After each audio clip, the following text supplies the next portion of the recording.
Today we will have a presentation by Dr. Shelley Spaner. Shelley has a medical degree from the University of Alberta.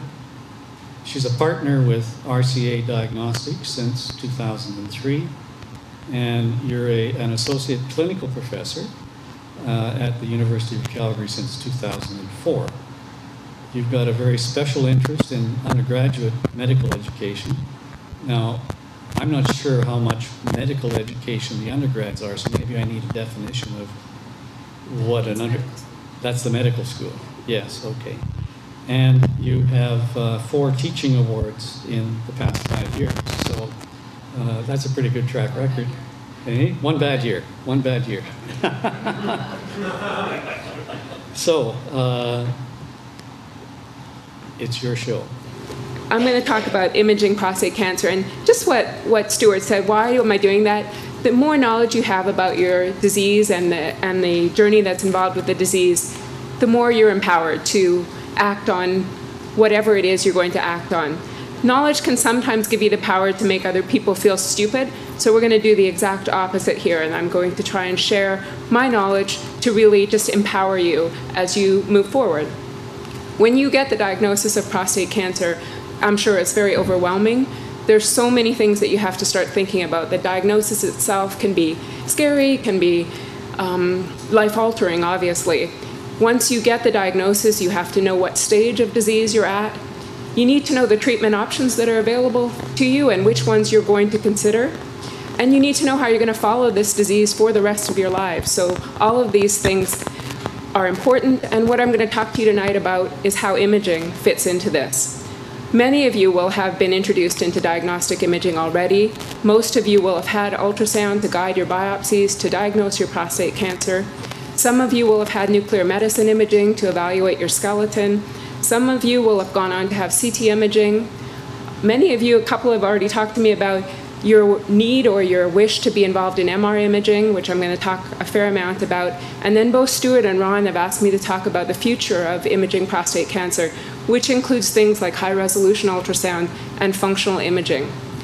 So it's always good to have objectives in your lecture so you can decide if you've met your objectives. So I think it's important because we live in Calgary, we live in Alberta, we need to know what we're doing in Alberta first and foremost. So I'm going to review the current Alberta Health Services guidelines for patients with prostate cancer and how imaging fits in. I'm going to talk to you a bit about what's going on in other parts of the world. There's some parts of the world that are a little bit ahead of us, and it's nice to know how these protocols and guidelines differ and even why they differ. And then I'm going to discuss the imaging that's on the horizon, really on the horizon in 2014, and what's coming up in the future. Back in the day, the only way to actually look at the prostate gland was with a cadaveric dissection, and this is a cadaveric dissection. We've moved from there. We haven't quite got to the virtual prostate exam, but at some point, maybe in our lifetimes, we'll be able to get there, and I hope so. So prostate cancer, we all know, it's the most common male cancer. 2,500 new cases in Alberta every year. The beautiful thing about prostate cancer, as you guys are starting to learn, or some of you, the 5-year survival is quite amazing for cancer. Localized to the prostate gland, which happens in about 80% of cases, survival is at 5 years is close to 100%. Even regional disease, so disease just outside the prostate gland, which happens in about 12% of cases, still about 100% survival rate in 5 years. When the disease is spread distantly, which happens, survival drops off, obviously. So the goal, obviously, is early pickup of the disease and active surveillance of the disease. So when is imaging used, first of all? Well, when you get your elevated PSA the first time, or your doctor or your urologist tells you that your digital rectal exam is abnormal, they suspect you have prostate cancer, but they have to prove it. And so that's where the first part of imaging comes in, and that's ultrasound-guided needle biopsy, which is used to confirm the diagnosis. So what is ultrasound? Well, ultrasound is an imaging technique that uses sound waves as opposed to ionizing radiation to create images. So you take a transducer. This is a transducer on a rectal probe, which is used for prostate imaging. And this transducer emits very high frequency sound, between 5 and 7.5 megahertz usually, inaudible to our ears. not only emits the sound waves, but it also records the sound waves as they bounce back to help determine the shape and the size and the consistency of the prostate gland. So there's the rectal probe here, and the sound wave creates the image of the prostate gland, which you see there. So that's what ultrasound is. So what do you do when you have your transrectal ultrasound biopsy? The 5.7 or 5 to 7.5 megahertz probe, it's important because I'm going to talk to you about high-resolution ultrasound a bit later, but that's inserted into your rectum, and those that have had that know it's not the most comfortable thing in the world. That probe is moved from the base of the prostate to the apex of the prostate, and these images are acquired. The images are acquired in 3 dimensions, and the volume is calculated in 3 dimensions, which becomes important for things like treatment options and for staging. But the most important part of the biopsy, or of the ultrasound, is the biopsy. So again, the rectal probe is placed in, and attached to the rectal probe is a needle-guided biopsy gun. Once the images are obtained and you've got a good view of the prostate gland, the biopsy gun is fired in a systematic 6 different places within the prostate gland that are standardized, and 12 core biopsies, just these little cores of tissue, are taken from your prostate gland, 12 of them. If those core biopsies show prostate cancer and your disease is confirmed, then what happens? Well, you need to be staged. You know you have prostate cancer, but you need to know what stage that prostate cancer is in. So now we're on to Alberta Health Services guidelines and practice guidelines. If you've got prostate cancer and you're being considered for active surveillance, or you're being considered for treatment with curative intent, first of all, you need a complete history and physical exam. You need your family history, you need to know any comorbidities that you are suffering from, you need a full history and physical. You need routine blood work, so regular blood work that you get routinely, urinalysis. You need to know what your PSA level is, usually before biopsy, but sometimes after biopsy, and then imaging starts to come in. So nuclear medicine bone scan is the next thing, done only under Alberta Health Services guidelines for those with high-risk disease. CT imaging, again, only for those with high-risk disease currently in 2014. So I'm going to spend the next 5 minutes or so talking about nuclear medicine bone scan imaging and CT imaging. Okay, nuclear medicine bone scan imaging. So what is this, and why do we do it? Well, this has a primary goal of telling your doctors, do you have bone metastases, presence or absence of bone metastases? This type of imaging is much different than ultrasound. Sound waves are not used. And so what happens in this is you get an intravenous injection of a radiotracer that is attached to a bone-avid chemical. That's introduced into your vein, and about 3 hours later, you're placed on this gantry and you're put underneath this gamma camera. The tracer preferentially absorbs to your bone, and if you have abnormalities in your bone, those will uptake the tracer more than the rest of your bone. As you're in this gamma camera, you yourself are emitting the radiation that the gamma camera is taking counts of. So what do the results mean? Well, this is what the normal bone scan looks like. So you are 3 hours after your injection of your radiopharmaceutical, and your regular skeleton is picking up tracer. Regularly, as you age, some parts of your body are going to pick up more tracer. If you've got a bit of degenerative change in your shoulders or in your hips, those will show as increased uptake. But the majority of your skeleton should be smoothly uptake. So here's shoulders up here, here's your sternum. Interestingly, your bladder will always show increased activity, which becomes important in prostate cancer imaging. The reason it shows increased uptake is that radioisotope is excreted into your kidneys and then through your bladder. So that's something that we need to worry about, or at least take account of. When you get an abnormal bone scan like this particular patient has, you can see that there's some areas of abnormal increased activity in this patient's ribs, in certain parts of his spine, in certain parts of his pelvis. Again, the bladder is full of radioisotope, and some of the radioisotope is in the kidneys. That may be normal. So what does this abnormal bone scan mean?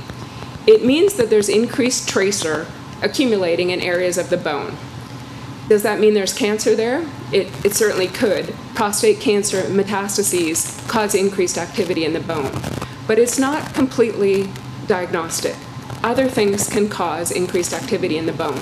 In this particular patient, if he only had these areas of increased uptake in the ribs, he may have rib fractures. Healing rib fractures can look hot on bone scan for a year, 18 months, and so one needs to be very careful about that. Infection can also look the same. Usually you'll have clinical signs of infection, so you'll have a redness of your skin, or you'll have a white count, or you'll have other signs of infection, but it's a differential possibility. And then some arthritises can also cause increased uptake. So how do you prove it? Well, you've got an abnormal bone scan, and in order to be sure that these relate to prostate cancer metastases, one thing you can do is look at the x-rays. So prostate cancer metastases on x-ray look like areas of sclerosis or increased density throughout the bone. So this is a patient that has extensive bone metastases and an abnormal bone scan, so that's what prostate cancer metastases look like. The next imaging that I'm going to talk to you about is CT imaging, or computed tomography. You hear this all the time. And again, this is much different than ultrasound. There's no sound waves. Much different than nuclear medicine bone scan. There's no introduction of radiotracer into you. This imaging is done for patients with high-risk disease, and its main utility is staging. What you do if you are asked to have a CT scan is you just lie on the gantry here. The gantry will move forward into this, you lie on the bed here and move forward into the gantry. The gantry has radio detectors around it. In Calgary, each of the CT scanners has about 64, between 64, or a couple of the scanners have 128 radio detectors. And using ionizing radiation and fairly complex mathematical equations, a computer will generate a three-dimensional image of your body. The prostate gland, unfortunately, is not well seen or delineated or evaluated with CT. When I show you some of the MR images, you'll see the difference. But this is a patient, an axial image, so we're cutting the patient right from front to back, and we're right at the level of the pelvis. So this is the symphysis pubis, the pubic bone that's right in front of your prostate gland. This is the rectum with a little bit of oral contrast behind it. These are the tops of your hips. So there's your hip bone and your acetabulum on both sides. And here are your gluteal muscles and the muscles that support your pelvic structures. So you can see on CT the prostate gland looks like a fairly homogeneous organ. We can't see prostate cancer on CT ever. Even if it's a significant tumor burden, the whole prostate gland is filled with prostate cancer, we would never be able to say with certainty on CT that the prostate has cancer in it. That's kind of important. So why do we use CT? We use it to look for nodal disease. So most of you will know that prostate cancer, when it spreads, it typically spreads systematically through the nodes, the lymph node drainage of the prostate gland. It makes its way kind of like a soldier through the iliac chains up through the retroperitoneum. So let's look at what that looks like. This is that same axial image, a little bit higher. This is the patient's rectus muscles. So we're just going through a little bit of fat into the rectus muscles. We're above the prostate gland now, so we've got a little bit of bowel right here. We're at the top of the acetabulum, so a little bit higher than the hip bone. Some of you will have heard about the iliopsoas muscle, which kind of supports the pelvis. And then here are the major vessels of the pelvic girdle, so the common iliac arteries and veins, corresponding to the diagram that you see here. This soft tissue density nodule that sits right here is a lymph node. An abnormally enlarged lymph node, it's about 15 millimeters, and that's worrisome in somebody that has a diagnosis of prostate cancer. It's not 100% specific, but it's definitely worrisome. This patient, if we go up a little bit higher, so now we're kind of at the level of the kidneys, so we're here are the kidneys, right and left. Here's the bottom of the liver. Here's your big vessel of your abdomen, your aorta, and around the aorta are these big, large conglomerate nodes. And these are pathologic lymph nodes that most likely are from the patient's prostate cancer. These ones have been biopsied, so we know for sure they're prostate cancer lymph nodes. The other use for CT, some of you will have had brachytherapy, And the CT is used to both embed the I-131 seeds and also to help plan your therapy. The CT that's used for that therapy is a little bit different than the diagnostic imaging in that the number of detectors is smaller, the radiation dose is slightly different. You note that there's no contrast in this exam, so it's a little bit different exam, but the overall image acquisition is very similar. So these are the brachytherapy beads inside the prostate gland. You can see that if you have brachytherapy treatment and then you require follow-up, these beads will cause artifact at your prostate gland and make it more difficult to evaluate around the gland. Still possible, but something to keep in mind. The last imaging that I'm going to talk to you about is prostate MR, and I'm going to talk about that a lot near the end of the talk. Prostate MR is currently not indicated very often. The Alberta Health Services guidelines were on the fourth edition. They're going to be revisited in 2015, so hopefully the guidelines will be expanded, but we'll see. Currently, prostate MR is only used in patients that have a rising PSA after curative intent. So let's just review briefly. Currently, Alberta Health Services recommends that in patients with prostate cancer, ultrasound-guided biopsy is needed for diagnosis. And we've talked about how the probe is inserted, how you take 12 biopsies in a systematic sextant core, and that's how you get your diagnosis. We've talked about nuclear medicine bone scanning and the use of that in high-risk patients to determine if they have presence or absence of bone metastases. We've talked about CT imaging, which again is used in patients with high-risk disease, and it's used only for staging the disease, primarily looking for nodal deposits. And then finally, we just briefly talked about MRI and how this currently in Alberta Health Services is used to assess patients with rising PSA after curative intent. So, future. I hope that's fairly simplistic right now. I know because I work with imaging, I seem to kind of think that everyone knows what I'm talking about when I speak, and sometimes I'm misunderstood. So if you have questions about any of that, we can answer them at the end. That's kind of the basics.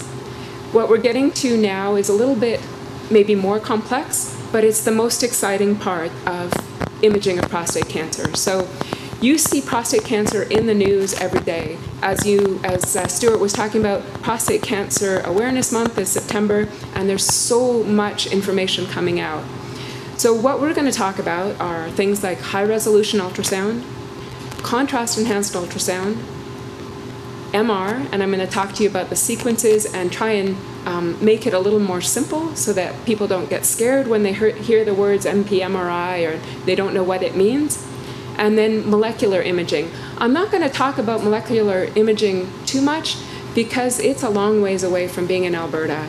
It's not going to be here for probably at least 5, 10, maybe even 15 years. So I don't think it's in most of our best interest to talk about it. I can try and answer questions after if that's something that's of interest. So currently, one of the most exciting adventures or advances in prostate imaging is high-resolution transrectal ultrasound.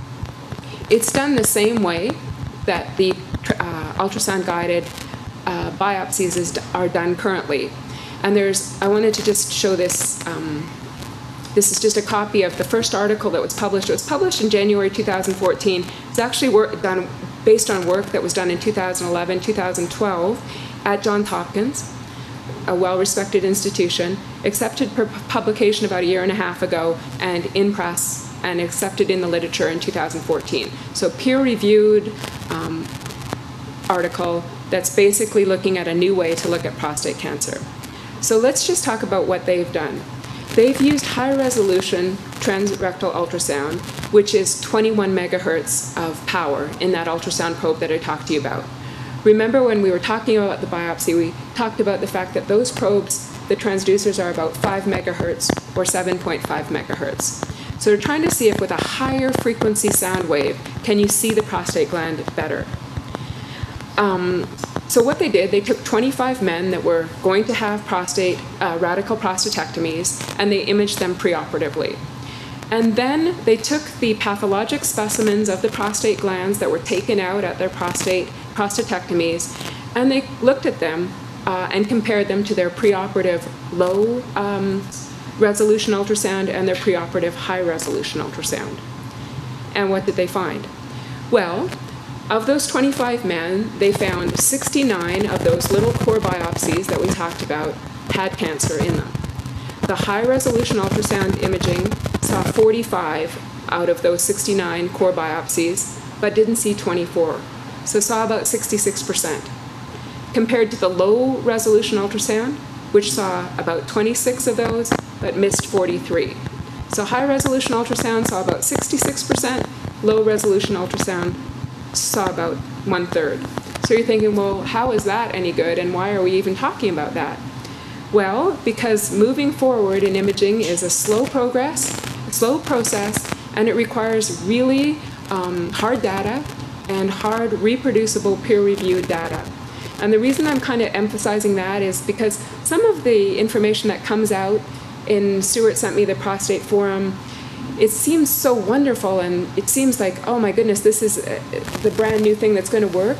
And you have to remember that everything has to be able to be reproduced, and it has to be really well regimented.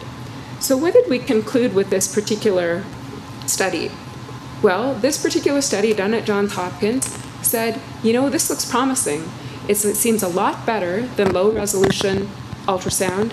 So I think with this, we can support moving forward with clinical trials in biopsy setting with high-resolution ultrasound. So I think that's kind of exciting, and this has actually been brought to our center at the Southern Alberta Institute of Urology. And what we have going on now, I know it's a really long title, and I'm not going to read all of it, but what we're started, and we're about 7 patients in so far, is a proof of concept of this Johns Hopkins study. So we're looking at high-resolution ultrasound and comparing it with low-resolution ultrasound with another technique which uses a contrast-enhanced injection, and we're looking at MR to see if one of those is better or worse than the other. So it's just getting started, but it's kind of exciting, and I'm going to just show you a couple of images. These are from the sponsor of the research project. They're very careful about distributing them. He wouldn't give them to me until just yesterday, so Stuart can tell you that I tried to get him the talk earlier, but they wouldn't give me these images. So they finally gave them to me yesterday, and I just want to show them to you. You might not think they're very good. I think they're pretty good. But this is a high-resolution ultrasound image that was taken in patient. This little area of kind of abnormal echo texture was thought to represent cancer in this patient with a high PSA. So this was targeted for biopsy, and it came back positive. So it came back as high-grade gleasonate prostate cancer. That's going to be one of our positive cases. Again, this is an early research project. It looks really promising. Ron, I think, is quite excited about this, and I think he should be excited. I think it's a technique that has a lot of promise. But again, we're very early in our overall review of it. Prostate MR, I think, is a little bit different. I think prostate MR is going to be really useful in the future.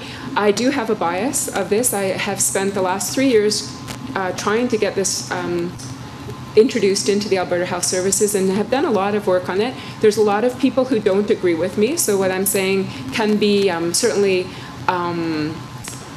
argued about, as Stuart has said, but I'm going to tell you what I think. So prostate MR was first performed in the 1980s, mid-1980s, and it's evolved from what was initially thought to be kind of promising into a really mature imaging modality. It is written up, peer-reviewed articles over and over and again in many different ways. I just pulled PubMed in the last 3 years. PubMed is the kind of, what's the word, the directory of all of the medical journals. So over 1,600 articles, peer-reviewed articles in the last 3 years. We talked about, at the beginning I told you I was going to talk about some of the guidelines that are different than in Alberta. ESUR stands for European Society of Urological Radiology. In 2012, they introduced MR as part of their guidelines for every risk patient. So I'm just going to show you, this is directly from the European Radiology guidelines, and this is what they do for patients with prostate cancer. Just like us, they do transrectal ultrasound, 10 to 14 cores, to diagnose the disease. If the disease is positive, or if the biopsies are positive and the patient has prostate cancer, they go into two arms, either curative intent or active surveillance. And both of those arms are evaluated with MR imaging. So that's much different than Alberta.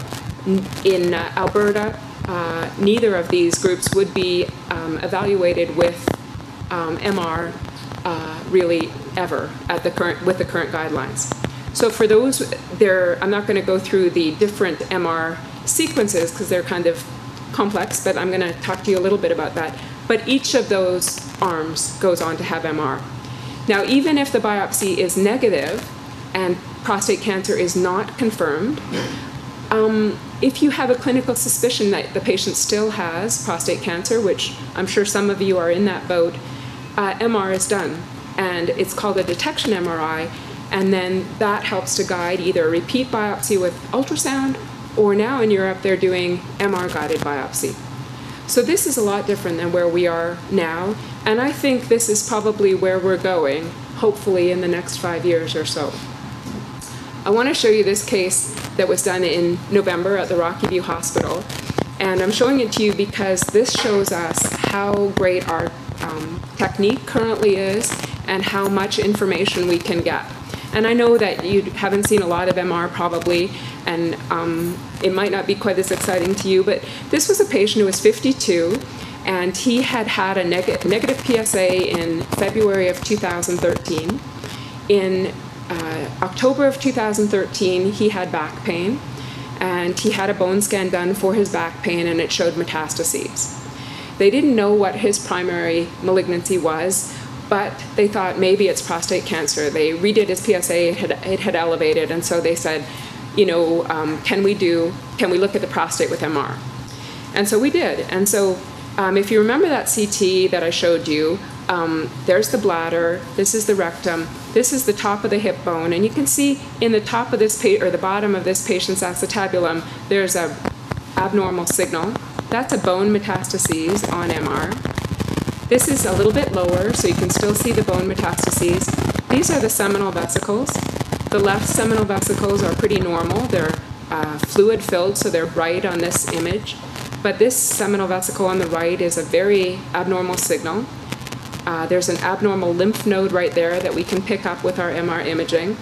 As we go a little bit lower, we can see that the seminal vesicle is completely infiltrated, and we're getting into the prostate gland here. And here is the prostate gland seminal vesicle with significant tumor infiltration. So I want to show you that just so you can see how brilliant the imaging is and how much information we can get from that. And I want to, because I actually do think MR is going to be the future, I want to spend a few minutes trying to make it simple, or at least more simple than it might seem when you first read the words.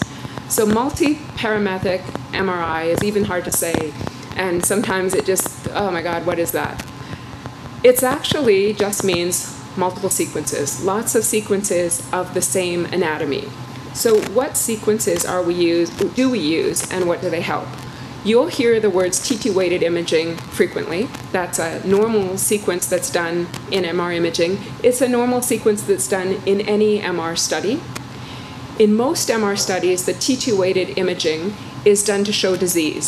So it shows where cells are active, where there's high blood volume, there's high turnover, there's inflammation. It shows where disease is.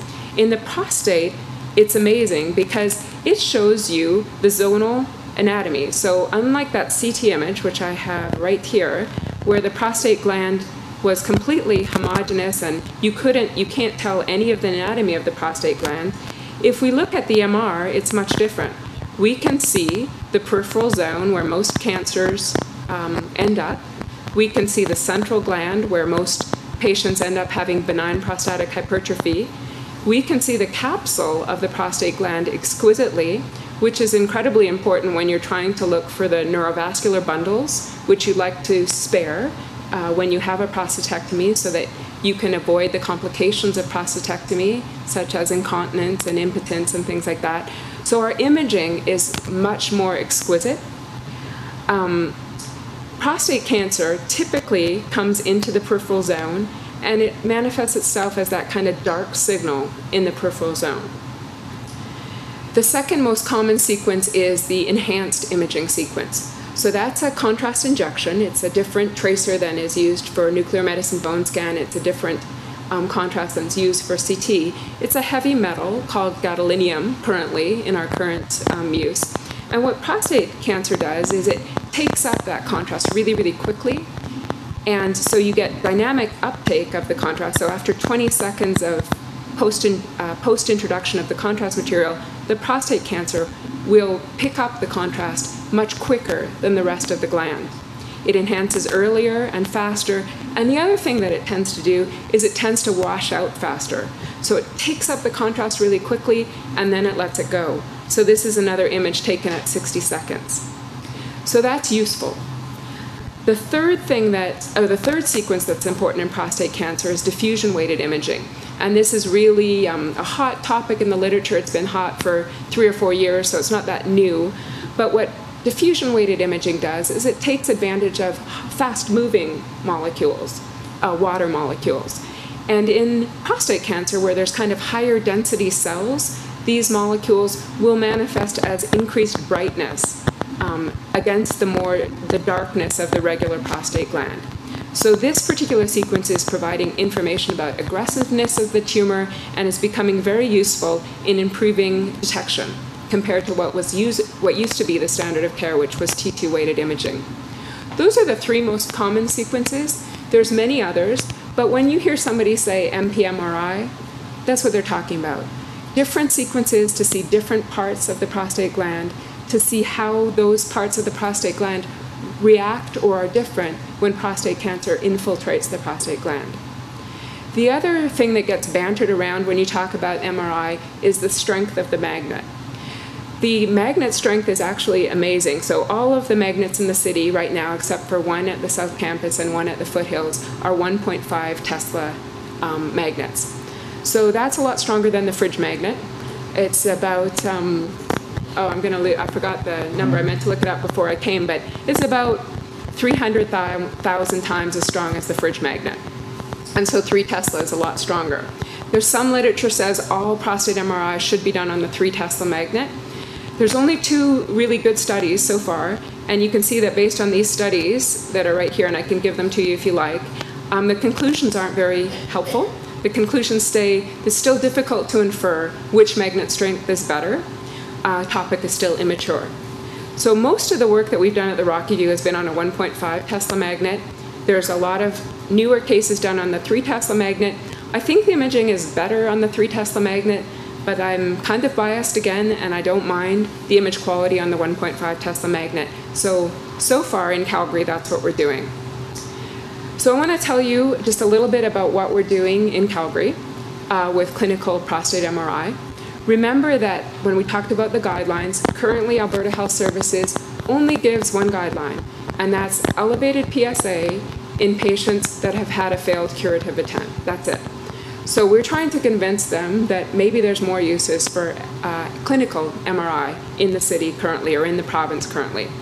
So, yep. You said, I didn't hear what you said. You had a failed, you said something after that word. For staging. So you failed your curative attempt, and we need to restage you. That's when you currently are eligible or in the queue, or your radiation oncologist or your urologist can say, please image this with prostate. Staging has... So you've got a diagnosis of prostate cancer, you've tried curative attempt either with drug therapy, brachytherapy, something like that, and it's failed. So your PSA is rising.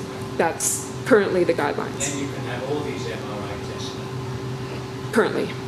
But we kind of want to change that a bit. So that's what I'm going to talk about now. Is that okay? Okay. So this is what we've done.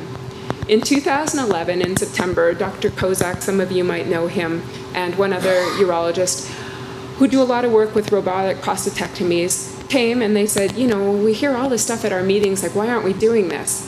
And, you know, I hear all this stuff at our meetings as well and say, why aren't we doing this? And so we thought, well, okay, what can we start to prove? And so Dr. Kozak had fairly high positive surgical margins in a lot of his post-prostatectomy cases.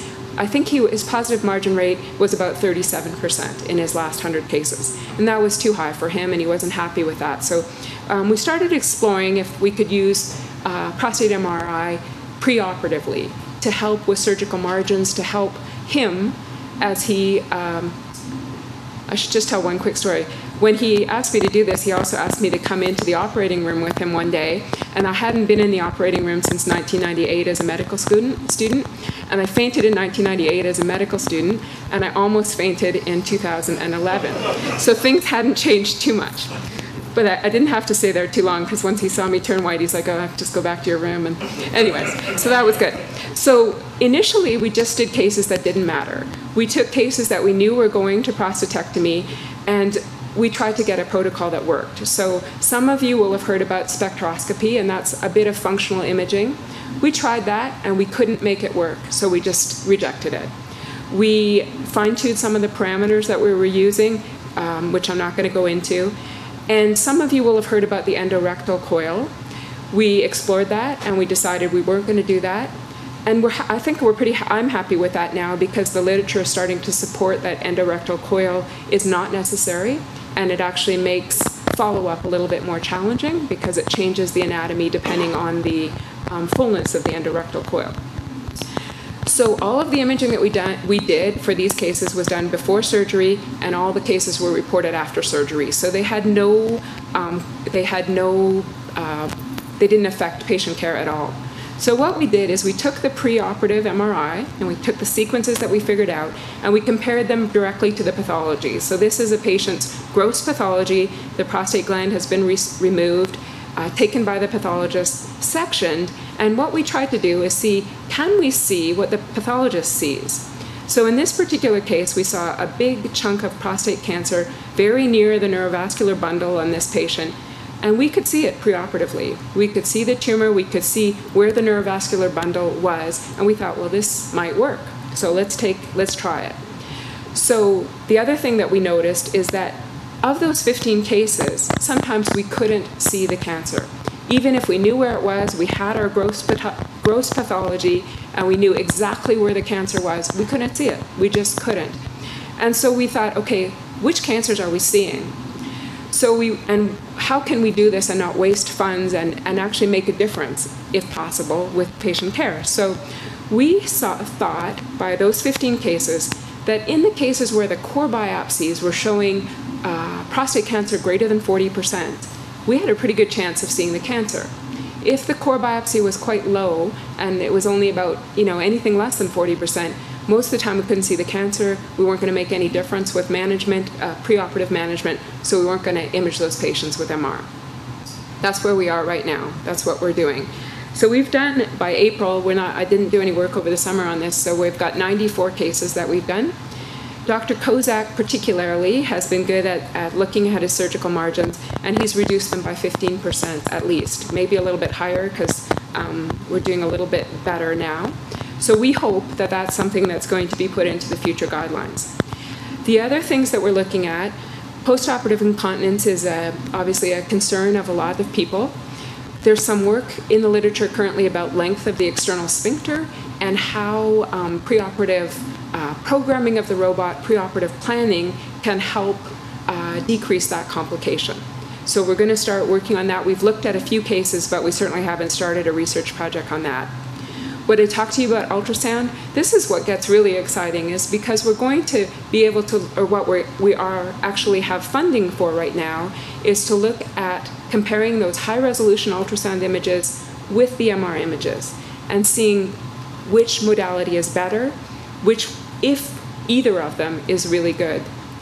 And finally, the thing that would be the best, in my opinion, and the area that probably won't get approved for 2015, but maybe 2017, maybe 2020, is active surveillance. And the reason active surveillance will not be approved currently is just access. There's not enough magnet time in the city, and experience. People don't have a lot of experience with MR. Many of the people that trained in imaging have not been trained on prostate MR. So it's something that needs to build.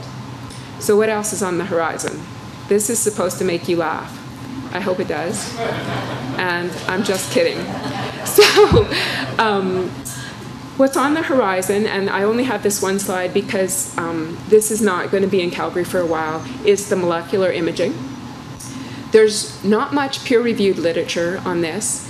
I read this stuff that Stuart sent me, and I was talking to I don't do this type of imaging, the nuclear medicine people do, and I was talking to one of my colleagues about this. The clinical trials that are being done, some of them are really helpful and really good and really well done.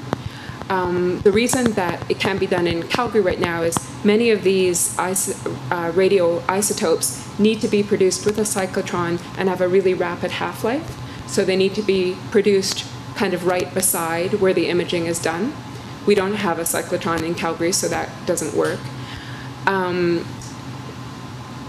I was reading this one from Scottsdale, and I think it's quite expensive. I would be careful to advise my dad, or if he was still alive, he's not alive, but my brothers, if they get prostate cancer, to get this imaging before it's peer-reviewed and before there's adequate trials that make it a really legitimate way. I think there's a lot of promise. Certainly the nuclear medicine guys that I was talking to were quite enthused about it, but I don't know enough about it to really give you a good overview. So I'm going to leave it at that. So that's all I'm going to talk about.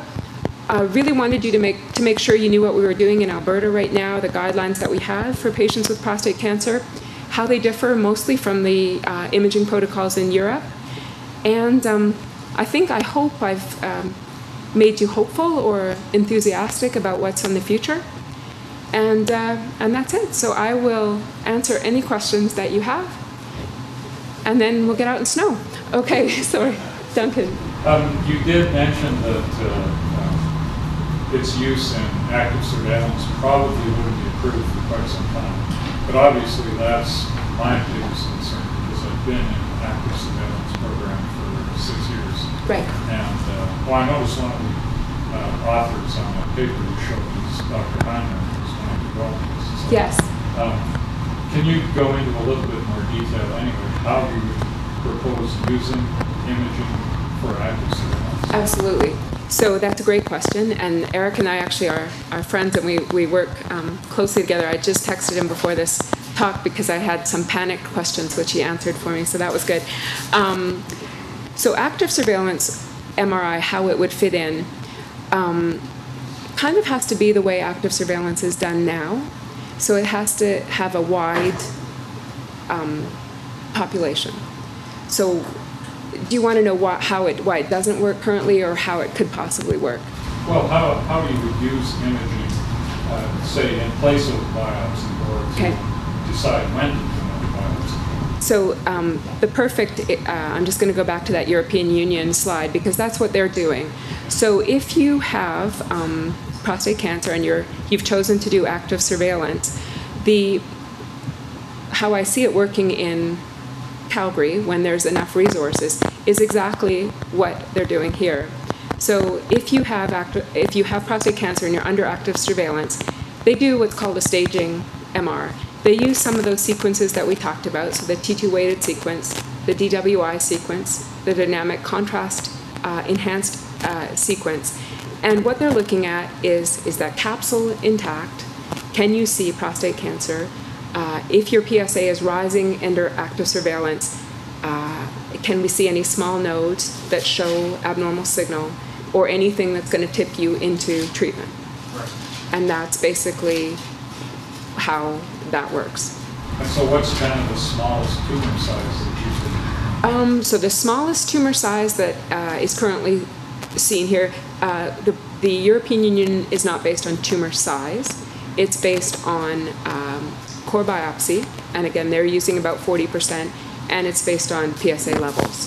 So tumor size is difficult because currently we can't see the tumor accurately with anything until we know it's there, more or less. Do you know what I mean? Yeah. Okay. So that's how active surveillance would work. In a perfect world where there was access and availability, it wouldn't be that, I don't think in my mind it would be that hard to set up.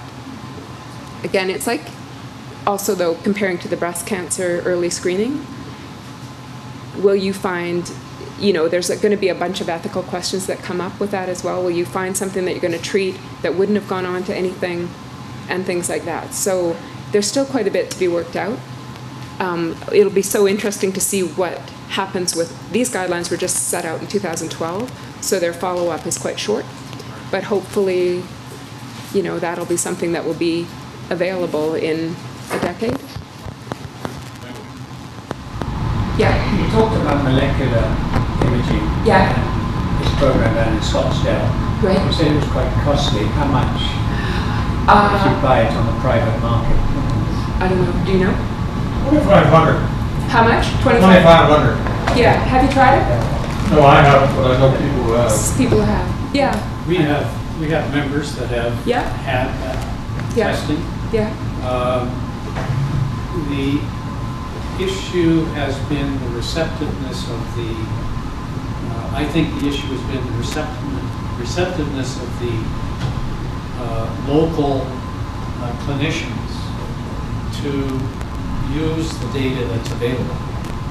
There's an inconsistent response when they walk in with that kind of information. That's probably fair. I I mean, mean, back here when you go and see your Yes. specialist here. Yes. Does that show the tumours that are in your body? Is that what it's trying to show? so what it's trying to show is by using, just like a bone scan, more or less, except it's using CT PET imaging, which is a little bit different and outside of my expertise a little bit, so if I get it wrong, please forgive me. It's called a prostate-specific membrane antigen. So they link the radio tracer to prostate tissue. So if basically looking at nodes to see if the nodes have increased prostate cell turnover, that obviously changes stage if you have nodal disease. And I think that's the major thing that they're looking at currently. So it's not outside that area. It's not in the rest of the body they're looking at. The whole body. Yeah. Oh, the whole body. The whole, so nodes go everywhere. Yeah. They kind of make their way up everywhere. Sometimes they skip stations, but they usually go all the way up. So it's trying to identify. That's right. How widespread or, yeah, first stage. Because there is no other method to show that at the moment. This, Until it develops. They're trying Well, to find it before it that's a good, becomes an issue. okay, before it becomes an issue, before you can see it on nuclear medicine imaging or CT imaging, absolutely. Seeing it earlier, that's the goal. So it doesn't do any harm to go and get this information, does it? I don't think it does any harm. I think I agree with Stuart that what are you going to do with the information? Like if you bring back a CT PET scan that says you've got a 2 millimeter node that shows activity, what are you going to do? Like certainly nobody's going to be able to biopsy a 2 millimeter node to prove it. Will the radiation oncologist treat you based on that? Maybe, but I don't know. And I think is that Stuart kind of where you see the disconnect happening a little bit? I think the question is whether or not we have the tools to have confidence to do focal therapy against the lymph node when the disease has demonstrated that it's systemic. If you go on our website and look at previous Prostate Cancer Research Institute summaries that our folks have posted onto the website, they've made presentations to our group, you will find some quite good stories, if you will, of the application of this molecular imaging coming from Johns Hopkins or others. I think some of the most stunning things that I've seen is that there have been cases where, using the molecular imaging, they've been able to focus in on a particular bone metastasis. And I assume that it was not detectable by normal techniques. Focal radiation treatment of that, and the PSA collapsed on the individual. Just fell down remarkably. But, you know, these are institutions that have probably, they probably see, I don't know, John Hopkins, 100 times, Yes. 200 times more than our institution here. And They certainly have more research money and more research programs, Yeah. for sure. Yeah. but It's also the Mayo primarily. the Mayo Clinic. yes. There and Phoenix, the molecular. The main constraint is, I think, the availability of the cyclotron Yeah. to be able to make the radioactive carbon molecule that's needed for the diagnosis. Needed for the, oh, I see. There is a research instrument in Edmonton at the Cross, Well, I'm not suggesting. but it's only a Yeah, research but instrument. it doesn't seem to be any harm paying somewhere else to get it. No, doesn't do any harm at all. To get this information. Nothing wrong with knowledge. That's right. Just don't get yourself tied up in a knot if you can't use that knowledge productively, I guess is the way that I would describe it. Might not change your Canadian treatment protocol. Right. That's true. Yeah. But it could open up doors to go somewhere else if you want. Yeah. Yeah. That's correct. So we do have people that do go Yes. from our group That's south fantastic. and explore Yeah. various options. Yeah. Thank you. And it's on your website, so I'll look at Yes. Anybody else? Okay, so thank you again for having me. I hope, think there's another question. Just a little question. You Yeah. referred to high resolution ultrasound. Right. And I've talked to you about color Doppler ultrasound. Right. Are they one and the same, or? That's a good question. Color Doppler is on almost every probe. It's on the 5 megahertz, 7 megahertz probes, and also on those 21 megahertz probes. And it's not a specialized technique. It's just commonly used to see the prostate gland, and so it's not a specific technique that we're using. And I don't know if that answers your question, because I think you have some different information. As per our previous systems, it's not as commonly used as It's available to use, and most people don't use it commonly because it doesn't, in most people's hands, seem to make a difference. So given the studies that you've underway, I'm not going to ask you to suggest, but might it be appropriate for those of our members who have upcoming ultrasounds to ask to be in this trial of high resolution? That's a good question. I don't think I don't know the exact protocol. I don't think you can be asked. I think you are asked. Yeah, you are asked if you would like to be in this trial, and yeah, I think that's where it is right now. But Eric's the lead of that, and we had some trouble with funding initially, so it started and then stopped, and then it's just restarted. So I think you are currently being asked if you'd like to consider being in that trial. Yeah. What's available in Canada as elsewhere as compared to Alberta, like areas of excellence? That's a good question, and the thing is, Alberta is the lead of healthcare in Canada. So I haven't studied the guidelines specifically, but I can tell you that our imaging machinery is the most up to date in Canada, and the work that we do is the most up to date.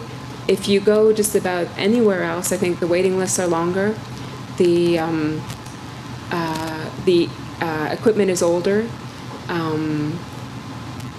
And so I think we probably are leading. To be completely honest, I haven't studied each protocol, and I only know that from, kind of residents that come in from other institutions, and from back in the day when I was a resident as well, going to see what the other programs were like. It's sometimes my brother works at Sunnybrook in Toronto, and I have visited him a few times and been kind of almost appalled at what they're doing in Sunnybrook, which is, a cancer center in Toronto. So. Years ago, I had what was called a prostate scan. What prostate scan? That's probably obsolete. I don't know anything about it. I remember it, the words, but I honestly don't know anything about it. It's not used currently, so I can't really talk about it. Well, adopting